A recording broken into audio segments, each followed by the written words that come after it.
Hi, my name is Juliet, and I welcome you to the Intuitive Podcast. In today's episode, we are going to have a little super episode where we are going to debunk a lot of spiritual concepts. So, keep watching.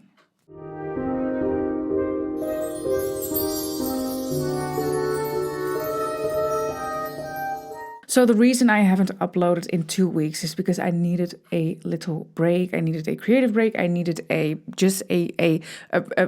while in my life where I could say I'm just not going to do anything right now. It was crazy at work. It was crazy in my personal life. I had so many things to do. I was like, I cannot deal with this right now. But today we are back, and I wanted to reward myself and punish myself, just kidding, with a new super episode, because there's a lot of things about the spiritual community that just doesn't bode with me well. And I do think there's a lot of people out there who also think a lot of these concepts are dated, misinformed, misinterpreted. And I just want to go over them a little bit because I cannot pretend to agree with like concepts like karma and still be an active member of this community. So yeah, let's just dive right into it. You are not going to the 5D. There, I said it. I know it's shocking, but the 5D is misinterpreted. 5D is a spiritual plane where things are non-physical. Manifestations are instant.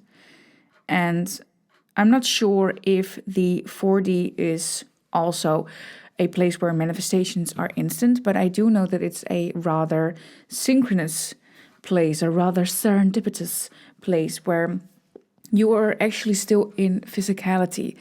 And I think that a lot of people get this mixed up because we just like use it so quickly, like, oh yes, it's 5D energy and I am going there. But it's more so a mindset than it really is a place. And I think that 4D is completely underrated. Hello. I think that our friend Bashar has said that is like the place where your dreams, like you live in this dream, you understand that it's a dream, but everything is miraculous and serendipitous. I do want to remind you that a life without miracles and serendipity is the exception, and it is your unnatural state. And we have made ourselves believe that for humans it is our natural state to be negative and to not get everything that we want, while the 4D could be interpreted as your natural state, as things just flowing. I think how we can really think what the 4D will be after you go to the new Earth, which is not in 5D, because 5D, let me get the mechanical, the scientific explanation of the 5D for you. The 5D, fifth dimension, is a theoretical concept in science primarily explored in physics and mathematics. It refers to a non-physical dimension beyond the observable 3D space and time.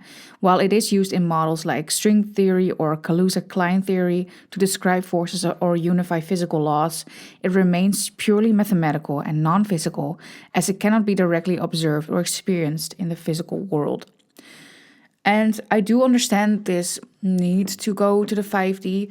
I do understand its appeal, but I really want to double down on the fact that I just had the biggest realization last night where I was listening to a song about, what was the lyrics? The lyrics, oh my God, it's called New Age from Marlon Rudet. And he said that it's that song of like, are you loving the pain, loving the pain? And with every day, you know, that song. When he said, are you loving the pain, loving the pain? I encountered this song on TikTok or something. I was like, yeah, I'm meant to be here. I'm not meant to, no, I can do whatever I want. I can love my pain if I want to, but I'm meant to physically experience something. And I could literally feel my spirit self saying to me, she said, you are loving the pain right now. You are so blessed to be here and to do and to create and to do whatever you want. And the factoid,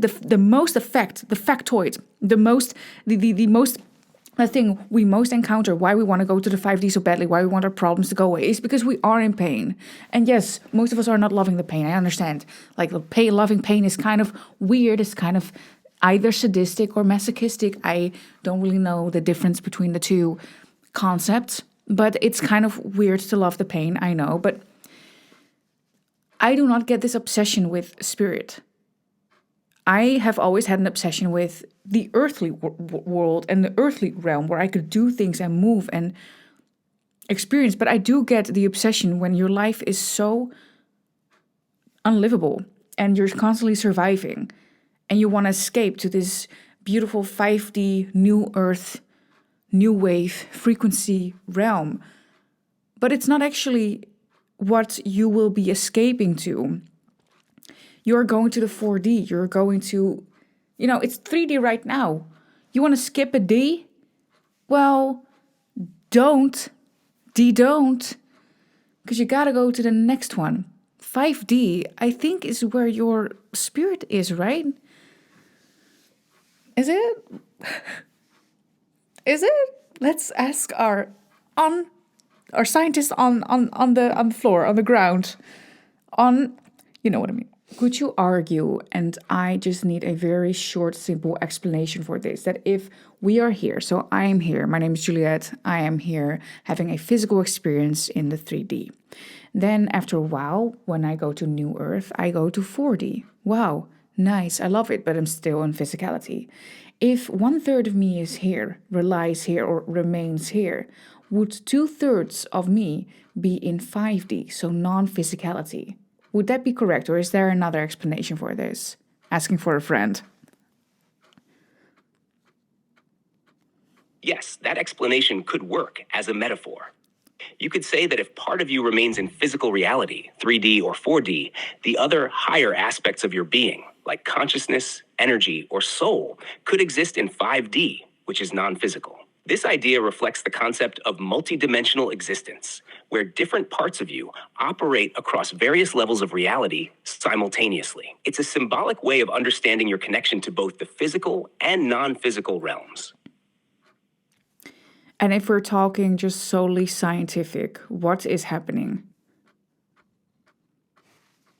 From a purely scientific perspective, what you're describing aligns with the idea of multidimensionality or parallel realities in theoretical physics. Scientifically, the 3D physical space and 4D spacetime are where physical experiences happen and are observable. A transition to something like a 5D might be interpreted as a shift in perception or states of energy rather than a literal movement.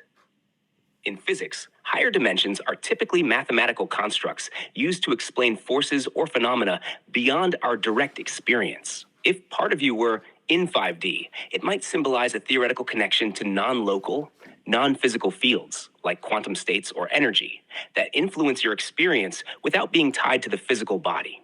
In short, scientifically, it's about interacting with energy fields or possibilities rather than existing as a separate you in another dimension.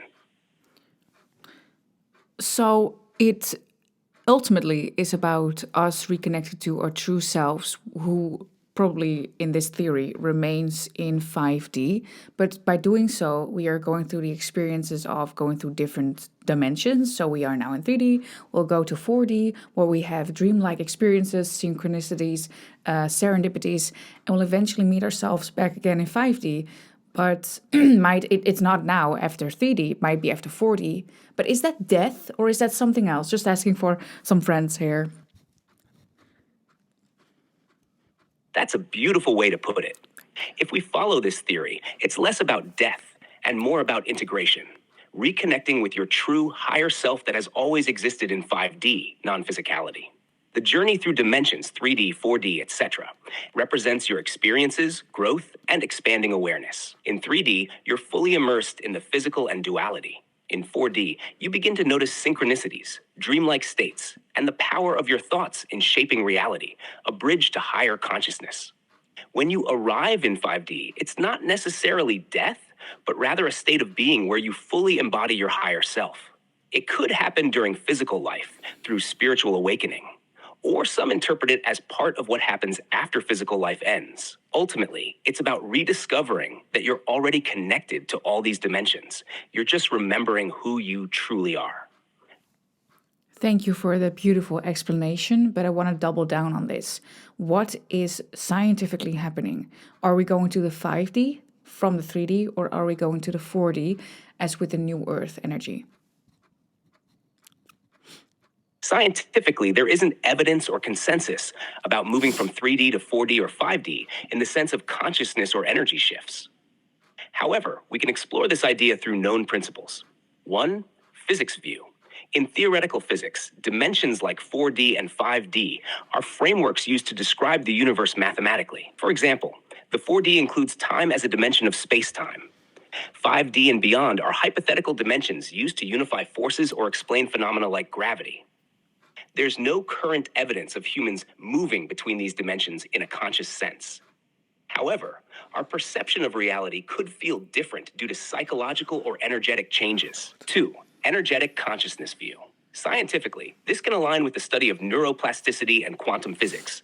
Neuroplasticity, shifting into higher dimensions, could symbolize changes in brain function, like heightened awareness, intuition, or connection to others.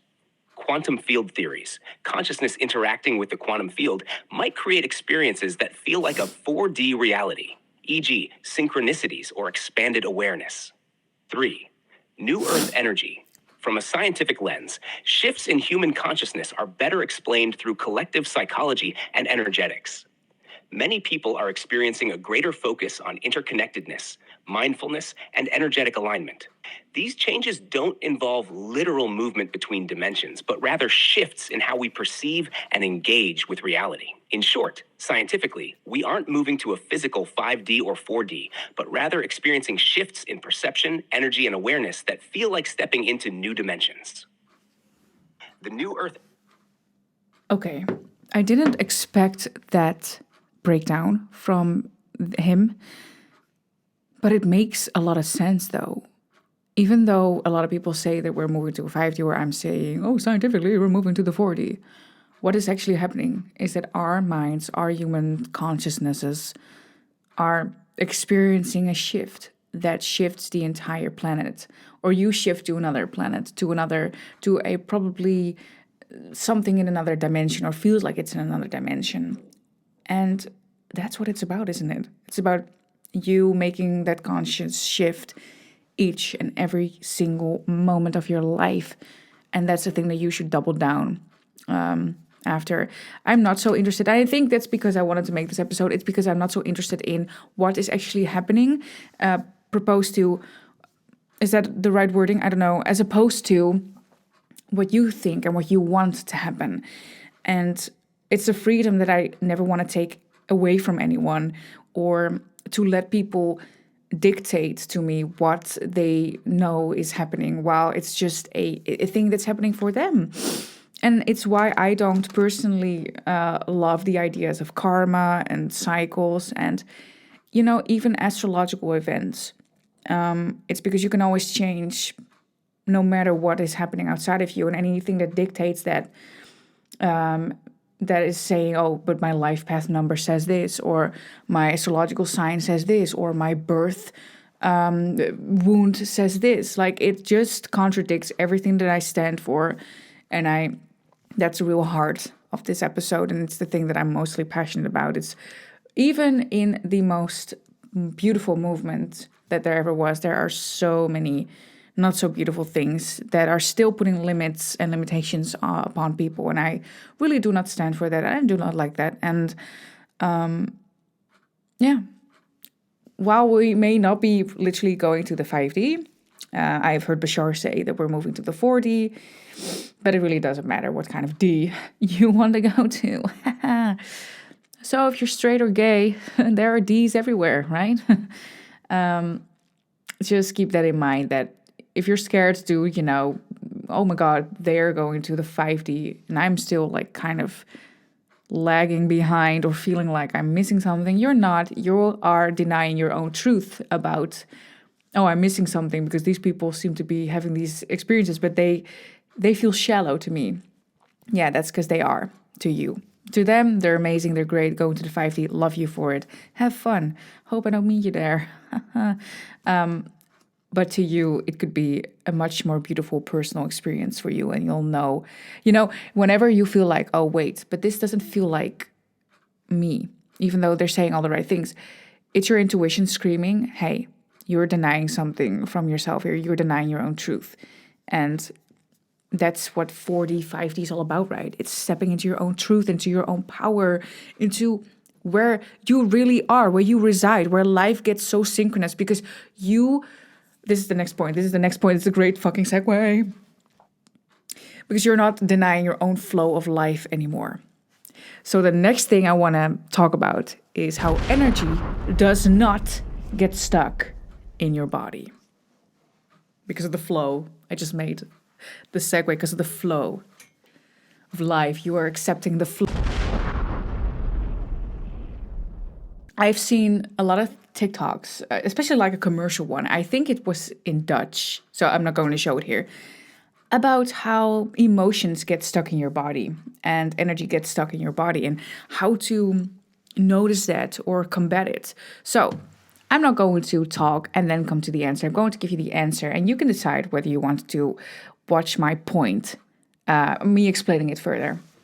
So the reason why energy does not and cannot get stuck in your body is because you are recreating yourself in a certain reality each and every single moment, which means you are shifting billions of times per second. We have heard Bashar talk about this many a times, and I think this is very well known in the spiritual mouth, that you only exist here and now.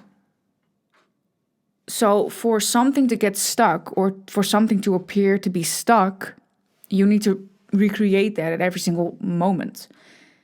And I have mentioned this so many times, but when someone is ice skating and they do it so naturally and you don't flick flack on ice, but you like twist and turn and do pirouettes and stuff. And it seems so natural and beautiful. That is you in reality creation. You feeling like a certain type of being, having certain types of things based on certain types of beliefs. And you're recreating maybe a past wound that you have based on your past by recreating your past because you think it happened in your past. But your past, it doesn't exist. But from this moment, you're creating your past. So even the past and the future, the past, past, lost its meaning now, past. Even though the past doesn't exist, you keep recreating it by remembering it many times. And you don't notice it because you're doing it so naturally. And that's the whole thing of, I don't know if I'm going to explain it any further. That's the whole thing of having energy stuck in your body. But I think there's a lot of people who really want an excuse. It sounds harsh, I know. I've recreated my past in 20 years of depression and anxiety, okay? I loved it so much, I wanted to keep recreating it. I didn't know then that I was creating in the now, the past and the future. But there's only now. Things that happened exist because I am saying that they did. But I can go back, revisit it, do a little bit of revision, change the energy, keep doing it until I feel, oh, my energy has changed. And we have all done this by either going to therapy, talking about it, feeling better, literally moving to a new person who maybe it needed for that person to still exist a little bit, for it to be able to move on, so the energy is not stuck in your body anymore, or for it to have never happened for that person to be able to have no energy stuck in her body, in their body. Because you keep recreating it, nothing can get stuck. Because also that flow of life that we are going to encounter, the 4D or the 5D, wherever you want to go to, who cares? Or the 2D, I don't know, be a little like non-3D person, who cares? You can be flat and skinny. But there's nothing stuck in your body. People who say that there is, they are from a linear perspective. They're looking at life from a linear perspective. That's fine. And it's a beautiful thing if you go to therapy or you talk to people or you don't, you figure it out yourself and you stop identifying with that part of yourself and you move on. Who cares, right? Who cares what your beliefs are, how you get there? I keep doing these beautiful segues, right? I keep doing these beautiful segues to my next point. I'm flying through them because they don't need a lot of explanation. They just need their basis in truth, right? And my next point is that you need to get unstuck from that energy in order to move on. Or that there's only, I don't know how to word this, there's one way to move on from it, or you need to do this, you need to do that, you need to do this technique, just techniques in general. Let's go. So, no matter what technique you use, the idea is to free up or to get rid of the layers that you put on yourself. Hence, going to the 4D probably does that. Going to the 5D does more of that because you will be reconnected to that synchronous, serendipitous, I can do anything and I believe I'm worthy version of yourself. It's all about getting rid of that layers because you're already perfect. It's not about needing to do this and then I go there. And however you do that, how you do that, right? If you fucking bombard your mind with affirmations. I've been doing that for a few days now. Isn't it wonderful? Isn't it wonderful? Isn't it wonderful? Isn't it wonderful? I don't care if life doesn't seem wonderful, and I am not at a place where I'm going to believe my limitation anymore. If you do get carried away by your thoughts, sometimes it's because you're giving that power to your thoughts, and you're saying, I get carried away, I seem powerless in my utmost power, and life loves me so much that I can seem powerless because life is unconditional or love is unconditional and they don't care whether I choose what's good for me or what's like positive or negative. They don't fucking care. So how you get there is not important. The most important thing is to stop feeding your mind what you have been feeding it by affirmations, by visualization, by meditating. And some of us need to do this every single moment that we're awake. Because the alternative is just too damn depressing and can lead to a literal depression.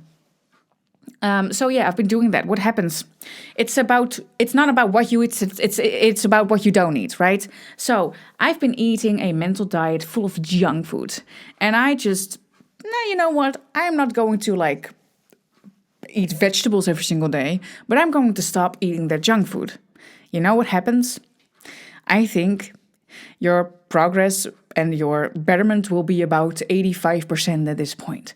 And then you go on a very healthy diet and it will be 100%. And that's it.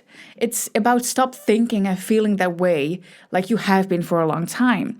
And it's not about, I need to sit with my wound and do a 3-month course in the mountains, how to meditate. And I need to do an ayahuasca ritual and a cacao ceremony. And I need to write poetry and journal 369 method, 555 method every single day. The same principles stand. You feed your mind with bullshit and garbage. That's what you'll get. Then you identify with it so much because it had so much momentum. And that's why Abraham Hicks gets such a bad rep and I do not stand for it. If you just think positively all the time, your life will be positive. It's that easy. There's no wounds, there's no energy stuck, there's no technique or key thing that is going to help you. There's just you realizing who you already been, and it's the least amount. It's a less glamorous way of saying and being spiritual, but it's the real way. And it's the way that people who have been through years of pain this only works for them, mostly for me. Okay, it's the stupid shit about your positive light being. It doesn't work. Your karma cycle is off. Your life path number says this. It doesn't work. It doesn't work because those are the same people who are dictated by their circumstances. And when you go through a lot of pain, you have seen every single aspect of it, and you cannot be dictated by your circumstances because no matter the circumstances, you feel bad. So, I always call those people privileged because you have something else to whine about that is bad in your life. While I only had, and people like me had, ourselves to whine about because we were the ones who were bad and who didn't fit in and who always felt depressing or felt depressed and anxious without any reason. Let's go to the next point. Okay, sorry if it zoomed out a little bit more, but I just took some photos and I actually like this angle better. So the next point is good versus evil. I'm not even filming. No. Hi. Sorry. You've just heard that little sound bit. We've experiencing some technical difficulties. Okay, so the next point is good versus evil. And everything is working right now. The angle, I've already told you this, even though you didn't see me at that angle. For the next point, we're going to watch a little video of good versus evil. I do not remember if I said it or not. Let's watch it. Because even in the spiritual movement, I wanted to do my explanation, but I didn't. Even in the spiritual movement, there still is a feeling of we are combating someone. Let's go. If you're an ambitious person and you have this grand vision for your future, but for whatever reason you can't seem to break out of this cycle that you're in, watch this video. Now, a lot of other motivational type people on social media will just tell you to believe in yourself and to be disciplined. It's like, okay, how do you actually develop these things? Okay, so I do really agree with him there because nobody really tells you how you have to do something. It's always this spineless advice of you need to do this and you are this. Just believe me. Bye-bye. But nobody actually tells you, and that's what I really like about Bashar. He lays it down for you. He explains exactly why and why you need to look at every single situation positively. Or Sammy Ingram does that really well by saying you need to fucking affirm like your mind or your life depends on it because your life will suck forever. And that's why I have been affirming for like every single moment of my life because I'm just like, I don't want my old life anymore. So I really understand. And that's why I like this video as well because I was like, oh my God, yes. Bitch. This is not simply a matter of accomplishing your goals or becoming a better you. There is a spiritual war that is taking place. I really want to hear the details about the spiritual war because do they mean like spiritual war in the mind? And we are not maybe now understanding the amount of like energy influences and stuff. And I'm not talking about me, but I'm talking about you. I'm not just kidding. I'm just talking about the normal, the muggle, you know? We just think, oh, we have thoughts. And that's it. But it's actually like far greater influence it has over you. But I do not understand if they really mean like there's like a being somewhere. And it is just like feeding on everyone. And because I don't believe that. And it makes no sense to me. But if do they mean like a spiritual war? Because it's like you are influenced by energies and you pick up on thoughts telepathically. Like I can 100% understand that. And I also stand by that. But I do not understand this spiritual war. Because if you say spiritual war, it to me would mean something in the mind. Spirituality is like energy, vibration, and frequency. If you would mean a being or aliens are at war, that's an interstellar war. That's different. So spiritual war and relating it to a being that has not the best interest at heart is not a spiritual war. It's a being that does not have your interest at heart. If a being, like everything is spiritual. So spiritual also gets really weirdly used in every single sense of the fucking word. And it pisses me off. But if like there's a like, you know, the film Meg, like about a shark. I haven't seen it, but I saw someone asking the question to Bashar about like if the shark is real. And he said that there was like a shark, a very big shark. But even that shark is an earthly being. It's not a spiritual thing. If you want to divide spiritual and earth, if there's a being, it's still earth, right? So I do not, what did I mean? Help me. And that is between good and evil. When you experience hardship along your journey, and you get those negative thoughts in your mind that make you want to give up, or make you second guess the likelihood that you will succeed, that is not you, that is evil. And evil solely exists to tear you down. Okay, so he means the thoughts. Thank you. But it is not evil. That is your mind. That is the mind, the separate entity that thinks it knows things best and wants to keep you safe in all moments. It's not evil. It's literally designed to make you see things in your life. You cannot exist without your ego, not because it gives you a personality, but because it's your goggles, like your scuba diving mask under the mucky, murky water. That's what it is. It's not evil. So the spiritual war, I can understand. I know what he's getting at from a God perspective. You believe in God in religion. I do understand this perspective because it is like you are separating yourself from that entity, and it's a really powerful thing to do, and it's something that I have also done. But to label it as a demon, as negative, as evil, it just creates this whole extra layer of, wow, it's so powerful and it has had power over me for such a long time. Oh no, what if I give away my power again? Oh no, it's so evil. I need to not be associated with this thing. I'm so scared. That's the layer that it gives. It isn't evil. It's a stupid thing to say because where he's coming from is powerful. His energy is powerful. And you can get far by doing this, but it's not evil.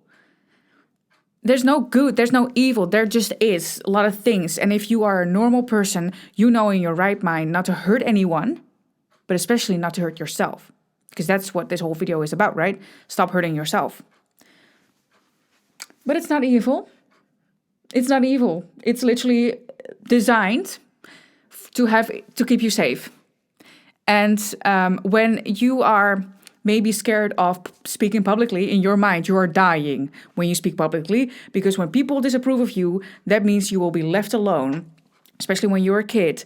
And when you're a kid, you need others in order to survive. Because if you have a social death as a kid, you literally think, yeah, you will die because you don't belong anywhere. You do not have that sense of, I can stand in my own truth no matter what anybody else says. So this is based on childhood trauma. That's what this is based on portraying the ego as evil. It's not evil. There exists no evil. There exist evil actions by people and sharks in the water and feeding mouth things that will feed on you and demons. But it's not evil. It just exhausts me. It's unbelievable what they believe. So you have to understand, there is an enemy and it is standing right in front of you, but you are too blind to see that it is deceiving and manipulating you, causing you to repeat this endless, dreadful cycle of stagnation. That is why you cannot get out. I do really like his message, though. Like, his message is not bad at all. And I think it helped many people, and it's a really good thing to just notice that it's not you, because it isn't. Like, the thoughts, it's a separate thing. But it's not evil. God damn it. You know what? I'm actually really tired from that.